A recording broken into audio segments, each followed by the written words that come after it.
Capital TV का खास show Rahul का अग्निपथ देख रहे हैं आप और मैं हूं आपके साथ दिव्या सिंह। नेता प्रतिपक्ष और रायबरेली सांसद राहुल गांधी अमेरिका दौरे पर हैं। सबसे पहले वो टेक्सास गए, जहां उन्होंने एक यूनिवर्सिटी में छात्रों से मुलाकात की। उनसे कई मुद्दों पर बातचीत हुई। राहुल गांधी ने कहा कि देश में नफरत की राजनीति का माहौल है, लेकिन भारत जोड़ो यात्रा के जरिए मोहब्बत और भाईचारे की राजनीति शुरू की गई। चीन को लेकर राहुल गांधी ने कहा कि उस देश ने समय रहते अपने प्रोडक्शन पर ध्यान दिया, इसी वजह से वहां पर रोजगार की समस्या नहीं देखने को मिलती है। भारत में तो अभी भी ज्यादातर चीजें मेड इन चाइना ही है। अमेरिका की धरती से राहुल ने कर्ज माफी का मुद्दा भी उठाने का काम किया।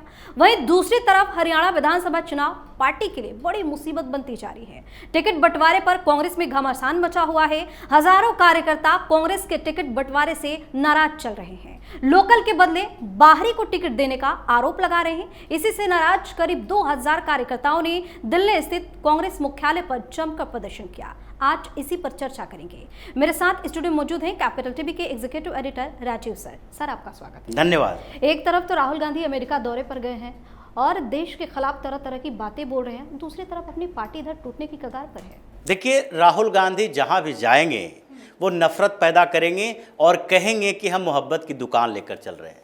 अमेरिका जाने का मकसद क्या है? आप वहां पर संवाद करने के लिए गए हो यूनिवर्सिटी के छात्रों से, प्रवासी भारतीयों से, जो भारतीय मूल के लोग वहां पर रह रहे हैं। तो आपको क्या कहना चाहिए, क्या बात करनी चाहिए, ये तो कम से कम आप तमीज लेकर जाओ।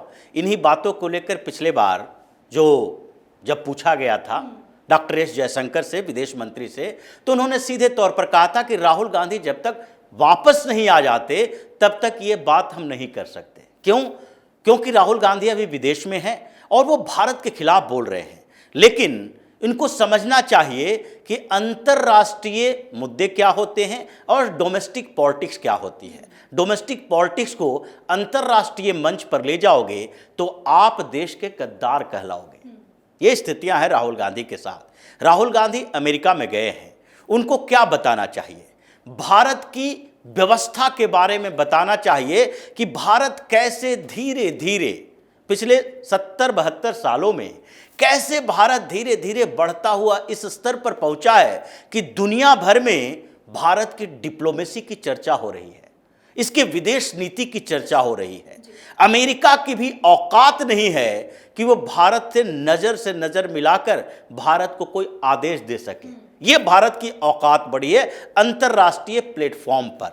अब कोई ये ऐसी व्यवस्था नहीं दुनिया में है कि आप कह सकते हैं कि एक ध्रुवीय व्यवस्था है, ध्रुव एक ही है, केंद्र एक ही है अमेरिका, या द्विध्रुवीय व्यवस्था है। एक तरफ कोल्ड वार के समय में जैसे एक तरफ अमेरिका, दूसरी तरफ यूएसएसआर हुआ करता था। अब मल्टीपोलर वर्ल्ड हो गया है, यानी कि अलग अलग जगहों पर अलग अलग देशों की अहमियत है, उसमें भारत की एक महत्वपूर्ण भूमिका है। भारत अब सिर्फ विकासशील देश के कैटेगरी में नहीं है। अगर माना जाए तो ऐसे ये सामान्य परिभाषाओं के आधार पर आप अभी भी विकासशील देश कह सकते हैं, लेकिन है विकसित और पावरफुल कंट्री।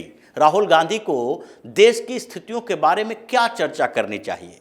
वहां पर जाकर अमेरिका में यह कहना चाहिए कि अभी भारत की स्थितियां ऐसी है जहां पर और निवेश की जरूरत है।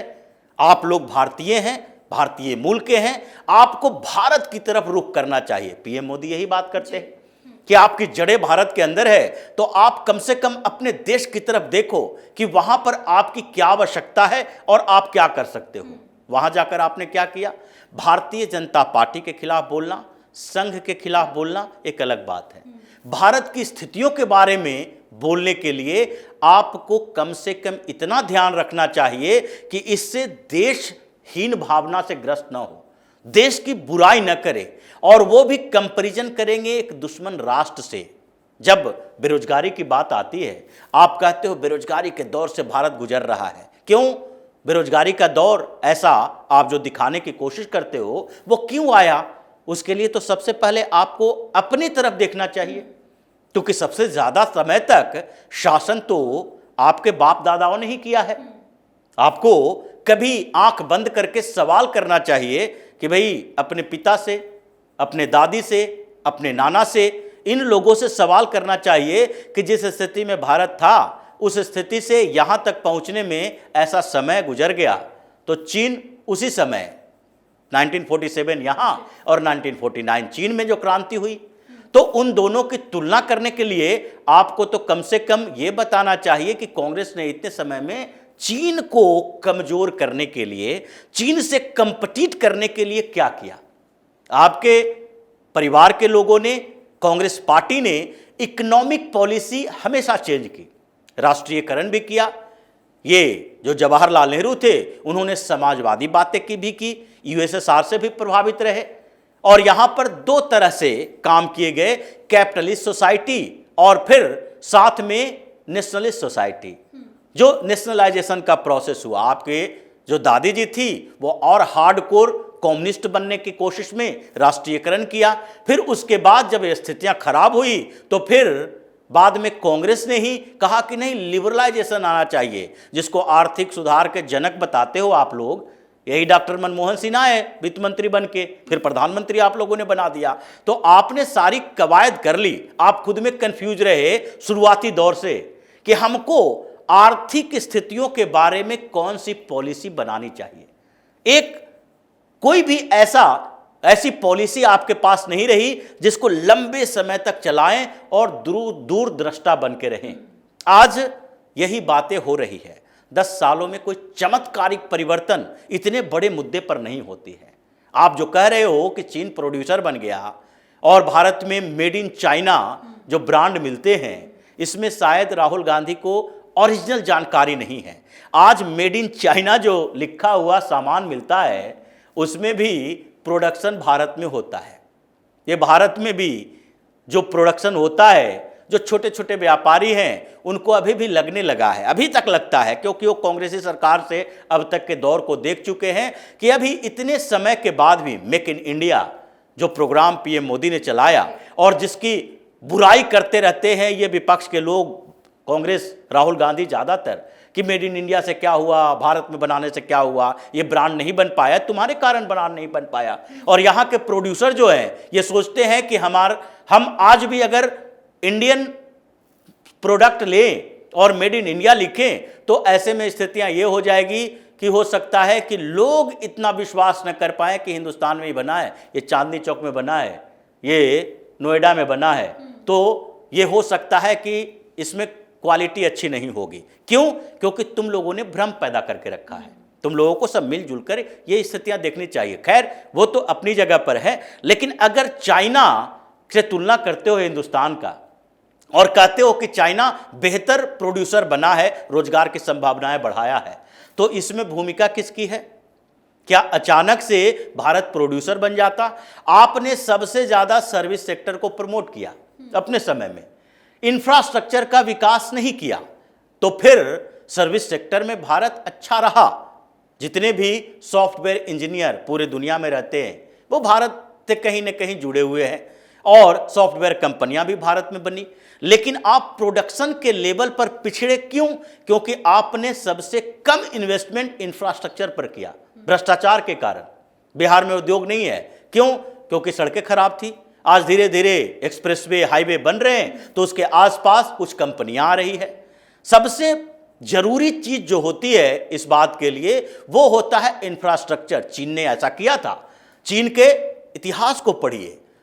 राहुल गांधी को सोचना चाहिए कि जब यहां कांग्रेस की सरकार थी और कांग्रेस भ्रष्टाचार से 2-2 लाख करोड़ रुपए का घोटाला कर रही थी, चीन में उस समय घोटालेबाजों को फांसी दी जा रही थी और वहां पर इंफ्रास्ट्रक्चर में इन्वेस्ट किया जा रहा था, पोर्ट में, हाईवे में। वो आज से 20 साल बाद के लिए, हो सकता है 20 साल बाद कुछ हो, उसके लिए उन जगहों पर एक्सप्रेसवे, हाईवे और पोर्ट बनाए जा रहे थे जिसका इस्तेमाल 10-20 साल बाद होगा।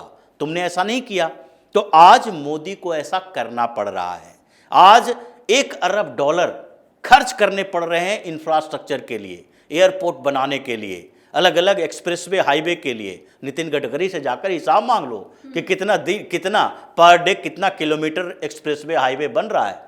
तो इसलिए राहुल गांधी ये जो देश के मान को, प्रतिष्ठा को, अभी तक इनके खिलाफ जो मुकदमे हैं 24 मुकदमे चल रहे हैं, वो तो व्यक्तिगत तरीके से है। कभी मोदी के खिलाफ कुछ बोल दिए, संघ के खिलाफ कुछ बोल दिए, अमित शाह के खिलाफ कुछ बोल दिए, भारतीय जनता पार्टी के खिलाफ कुछ बोल दिए। इन्हीं सब में ये मानहानि के केसेस है। इन्होंने तो पूरे देश की प्रतिष्ठा को दांव पर लगाया है। इनको देश के मानहानि के लिए क्या आरोप लगाया जा सकता है? देशद्रोह का।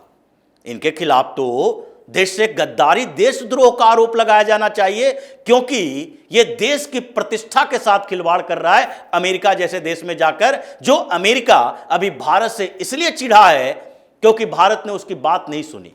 चाहे यूक्रेन और रसिया का युद्ध हो, उसमें भी भारत ने अमेरिका को दरकिनार कर दिया, तुम्हारी बात नहीं सुनेंगे, हमारा अपना इंटरेस्ट है, हम वहां से तेल लाएंगे। ईरान के मसले पर भारत ने सीधे तौर पर कहा हमारा अपना पर्सनल इंटरेस्ट है, तुम्हारे इंटरेस्ट के साथ चलेंगे। मनमोहन सिंह की यह सरकार नहीं है कि पिछलग्गू बन के अमेरिकी राष्ट्रपति के साथ घूमते रहें, यूएन में भी अमेरिका के कदमों में बैठे रहें और अपने पड़ोसी देश श्रीलंका जैसे देश का अपमान कर दें, तमिल समस्या पर ऐसी बातें कर दें जिससे श्रीलंका है जो चीन के गोद में जाके बैठ जाए। ये स्थितियां तो इन लोगों की सरकारों में थी। और राहुल गांधी आज अमेरिका में जाकर जहर फैला रहा है, कहता है हम प्रेम की भाषा बोलते हैं। हरियाणा कांग्रेस में सर भगदड़ मची हुई है, पार्टी के लिए कितनी बड़ी मुश्किल है। देखिए, जो वो वहां पर ऐसी स्थिति में, जबकि हरियाणा में और दूसरे जगह जम्मू कश्मीर में चुनाव होने वाले हैं, चुनाव के तारीखों का ऐलान भी हो चुका है, नॉमिनेशन फाइल हो चुके हैं 2 फेज के लिए जम्मू कश्मीर में। और ऐसे समय में जिसका सबसे बड़ा नेता जो डिसीजन लेता है वो जाकर अमेरिका में भारत के खिलाफ जहर उगल रहा है, उसकी पार्टी के लोग यहां क्या करेंगे? निर्णय नहीं होगा। जैसे आम आदमी पार्टी वाले कह रहे हैं हम लिस्ट तैयार करके रखे हैं, लेकिन मुहर किसका लगेगा? केजरीवाल का। तो केजरीवाल का जैसे मुहर लगेगा, इसमें भी तो वही बात है कि भाई कुछ भी कर लो, निर्णय ले लो, लेकिन मुहर किसका लगेगा? राहुल गांधी का। राहुल गांधी छोड़ के चला गया है। तो ऐसे में स्थितियां ये हो गई कि हरियाणा कांग्रेस से यहां पर 2500 से ज्यादा लोग आए हुए हैं। कांग्रेस के मुख्यालय में 3 दिन से धरना चल रहा है। पवन खेड़ा जो इनके प्रवक्ता हैं, जिन्होंने पीएम मोदी का अपमान किया था, वो जा रहे थे कार से, उनके शीशे तोड़ दिए गए, धक्का मारा गया। फिर उसके बाद दीपक बाबरिया जो हरियाणा के प्रभारी हैं, वो जा रहे थे, उनके खिलाफ भी ऐसे ही प्रदर्शन किए गए, उनकी गाड़ी रोकी गई। और ऐसी स्थिति हो गई है कि कोई बड़ा नेता कांग्रेस का कांग्रेस मुख्यालय नहीं जाना चाह रहा है कि ये हरियाणा वाले लोग हैं, लठ बजा देंगे। और ऐसी स्थितियों में राहुल गांधी विदेश में है। तो हरियाणा में तो कांग्रेस ऐसे दौर से पहले गुजर रही थी जो वहां पर 3-4 गुट बने हुए थे, और अब ये गुट नहीं है, अब वो लोग हैं जिनको इग्नोर करके दूसरे को टिकट दे दिया गया। अब वो लोग हैं जो इंतजार में बैठे थे कि कोई हमारे लिए भी खुशखबरी आएगी, लेकिन उन सारे लोगों को अब जो 2500-3000, ये छोटे से राज्य में इतने लोग हैं जो कांग्रेस मुख्यालय पर धरना दे रहे हैं, कांग्रेसियों को दौड़ा दौड़ा कर पीट रहे हैं, बड़े नेताओं को। तो ऐसे समय में हरियाणा के अंदर क्या चल रहा होगा? यानी कि ये लोग वापस भी जाएंगे तो ये 2500 लोग 25,000 लोग और फिर 2.5 लाख लोग बन जाएंगे, और ये कांग्रेस के खिलाफ वोटिंग करेंगे, क्योंकि इनको सुनने वाला न राहुल गांधी है और न प्रियंका वाड्रा निकल रही है, न सोनिया गांधी 10 जनपद से निकलकर अकबर रोड तक पहुंच रही हैं। तो ऐसे में ये लोग तो परेशान हो गए ही कि जो बड़े नेता हैं वो मुलाकात नहीं कर रहे, आश्वासन नहीं दे रहे कि आगे क्या होगा, और ये जो छुटभइये नेता हैं इनके पास कोई अधिकार नहीं है। तो ये हरियाणा कांग्रेस में मारपीट होत कर रहेगा, और हो रहा है। राहुल गांधी के अमेरिका से वापस लौटते हो सकता है हरियाणा कांग्रेस में और बवाल हो, जम्मू कश्मीर में और बवाल हो, और राहुल गांधी के खिलाफ 2-4 और मुकदमे भी चल जाए। जी, बहुत बहुत धन्यवाद सर तमाम जानकारी। धन्यवाद। तो एक तरफ अमेरिका पहुंचे राहुल गांधी ने भारत में बढ़ती बेरोजगारी, चीन की उत्पादन शक्ति और नफरत भरी राजनीति पर बात की, जिसके बाद लोगों का कहना है कि कुछ भी हो जाए राहुल गांधी अपनी हरकतों से बाज नहीं आ सकते। वहीं दूसरी तरफ हरियाणा चुनाव को लेकर कांग्रेस पार्टी में घमासान मचा हुआ है। चुनाव लड़ना तो दूर की बात है, पार्टी को बचाना मुश्किल हो गया है। आप अपनी राय हमें कमेंट करके जरूर बताएं और देखते रहिए कैपिटल टीवी। नमस्कार।